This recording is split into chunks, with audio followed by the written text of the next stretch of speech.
Hi and welcome back to Cheeky Crypto. My name is Nick, and today guys we're going to be jumping down into the world of Cardano, taking a look at the most recent price action for ADA, what we think is likely to happen next, and all that wonderful stuff. As I get into the video, if you find it useful and informative, smash that like button. I do appreciate that. If you're new to the channel, why not go ahead and subscribe, tap the bell, select all the notifications, and you will not miss another Cardano update. And if you haven't yet joined us in Discord, guys, you're missing a trick. Check it out, linked in the description down below. It's the first place that we go to notify you of everything that's going on in the crypto space, so keep a think on the pulse of crypto by joining us in Discord. Let's make a start with this one though. Let's jump right down into it. Here we have Cardano's ADA paired up with USDT on the hourly chart, and Binance is our data source. Just kind of following in from the recent highs, we did fall short just of our targeted range up here, which was 41.49 to 43.3. We actually came up to this high point, which was I think 41.36, so just short of our target there. Okay, so that seems to be the kind of completion of this little kind of area just here, this B wave high. And you know what we're looking for now is to see what's going on here. Are we coming back into those lows? Is this the start of our C wave to the downside, or is it just a minor correction? Now, looking at this, get rid of that for a second, we can kind of see that it looks like it's trying to form a five-wave structure, right? So people who are maybe less inclined to look at the detail might start thinking, oh, look, we're going down in a five-wave structure like this. And it's not really what's going on. We don't meet those requirements. We don't meet the requirements here within this little area. So if we were to think of this as a diagonal structure, we'd have 1, 2, 3, 4, and then 5, right? And you're allowed to have overlap. So let's go ahead and just show you why this is not a diagonal. Okay, the diagonal still has to have a 1.618 wave 3, and we fail to do this. Okay, so we don't have that. So this is just at best a three-wave corrective structure.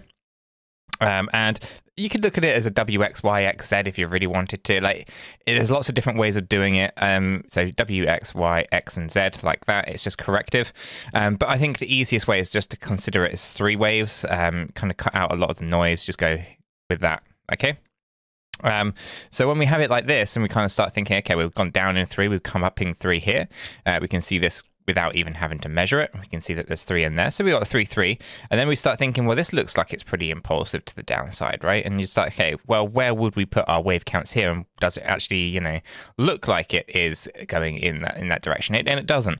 Unfortunately, it looks like we have 3 waves right in here. Okay. We then correct up. And then, of course, it looks like we have a much bigger wave 1, wave 2, or A, B, and C structure. So it does look like we are going to have to come down quite a bit, and it's all corrective, right? So no trend, there's no kind of like 5-wave structure, so we can't be thinking 535 or 53535 or anything like that. And of course, guys, if any of this is unusual to you and you're not quite following along, check out cheekyschool.com, linked in the description below. I did put together a video course on Elliott Wave theory, so you can follow along these videos a little bit easier.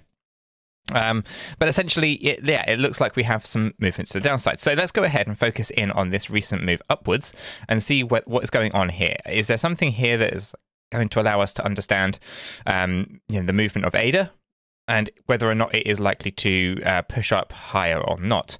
And, you know, for the most part, again, it looks like there's some kind of masquerading going on. We kind of want to do this instinctively. I kind of want to say, look, we've got that kind of 5-wave move going on there. And a part of this basically looks like we're going a 3 up, 3 down, and then we kind of end up with this this kind of 5-wave structure going up. I don't think that's really true either. So I think it's probably going to be better to think about this low point down here, this high point here, this corrective one, and then this move up. So if we take that into consideration with everything that we've been talking about, we can see that we're just hovering here on that 1.236 and just got rejected on the 1.272 in fact. So not looking anything more at the moment than just our kind of 3-wave structure like so. Okay, now it's possible that we continue to move up and we have these corrections, and it's probably a lot more complicated than just those 3 waves, but nonetheless it does look very corrective in there. Okay, so I'm going to keep an eye on it because we've still got overlap occurring here, so it can still turn into something a bit more like a diagonal, and maybe we do a kind of zigzag pattern upwards, so we'll keep an eye on it. But for now it does look like we end up with this kind of top out just around here on that on that level. So let's go ahead and pull in this structure. And if we pull this down, then we're talking about 33.52 to kind of finish off a three-wave structure here. 1, 2, and 3, or A, B, and C, or W, X, and Y, to be more specific. If we remove that off, so 35.32 would potentially be where we'd kind of be thinking about going on this particular journey. Now, again, this would then look much more like a W, X, Y, X, and Z. And we could actually then start to kind of plot that out. But again, we're not really getting any of those 5 waves structures. We're not really seeing any of the zigzags or anything like that. So it's all just corrective at this point. So we just kind of pull back down. And then, of course, we can start to acknowledge, well, maybe there's something else going on here in some kind of different pattern, but when we will park that for another day. On our stochastic RSI, we've got equal movements to the upside and the downside, so not conclusive, but we are overbought on the 4 hourly, so I would expect some kind of corrective action to the downside. Now, if I come over to the 8-hour chart, we've got loads of progression upwards though, so see how that momentum is going to shift around. It doesn't have to go up, by the way, guys. Like, the momentum indicator, the oscillator, is basically just telling us that there is the potential for a move upwards. There's no guarantee. It just helps us understand the strength of movements. Is there a lot of strength behind a movement or not so much strength behind a movement? Now, as we kind of come up into our daily, you can see that we kind of did push up into this higher range here, and we got rejected. We are moving back down, and there is support to be found at about 34.60. We are oversold on our daily chart, so again, that gives us some positivity. The volumes, however, have been decreasing and have been decreasing pretty much from the early offset, really from this low down here, right? We can see price has been going up, yet we can see volume going down. This is basically telling us that there isn't a lot of volume pushing that price to the upside, and the price action is really being driven from the DXY and the dollar being devalued, and obviously we're doing a USDT pair. So understand that there is volume, but it is decreasing. It has been decreasing across the days as we've been pushing up. In fact, the peak of the volume was on the 9th of January, okay? Now, as we come over to the RSI, you can see it has been pulling down as price has been going up. So I imagine that's got some divergences, which it does. Most recently, we did see some bullish divergence, so hidden bullish divergences just up here. But essentially, we did see that bearish divergence as we were pushing on up, and we are correcting down.